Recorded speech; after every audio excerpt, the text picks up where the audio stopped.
ইন্ডিয়াতে স্যাফরনের কথা বললেই আমাদের কাশ্মীর ভ্যালির কথা মাথায় আসে, যেখানে সবথেকে বড় সিটি হচ্ছে শ্রীনগর। কিন্তু স্যাফরন ক্যাপিটাল অফ ইন্ডিয়া কাকে বলে?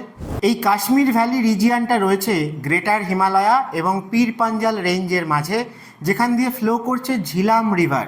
এবং এই ঝিলাম রিভারের দুপারেই আমরা পেয়ে থাকি লেকুস্ট্রাইন ডিপোজিট, যাকে আমরা বলি কারেওয়া। এই কারেওয়া অ্যাকচুয়ালি একটা গ্লেশিয়ার লেকের নিচে তৈরি হওয়া সেডিমেন্টারি ডিপোজিট, যে গ্লেশিয়ার লেকটা মিডিল হিমালয় বা শিবালিক তৈরি হওয়ার আগে এই অঞ্চলে ছিল। তারপর সেই লেকের ওয়াটারটা ধীরে ধীরে ফ্লাশ আউট হয়ে চলে যায় এবং লেকের নিচ থেকে সেই ফার্টাইল কারেওয়া ডিপোজিটকে আমরা এক্সপোজড হতে দেখতে পাই।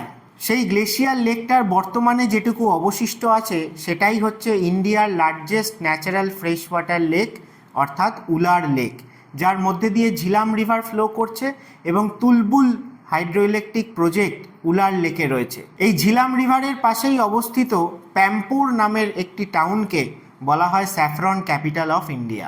এই প্যাম্পুর শ্রীনগর বা ঝিলাম ভ্যালি রিজিয়নে উন্নত মানের স্যাফরন পাওয়া গেলেও ইন্ডিয়া কিন্তু স্যাফরন প্রোডাকশনে ওয়ার্ল্ডের মধ্যে 3rd পজিশনে রয়েছে। তোমরা কি জানো যে ওয়ার্ল্ডের মধ্যে স্যাফরন প্রোডাকশনে ফার্স্ট কান্ট্রি কোনটা?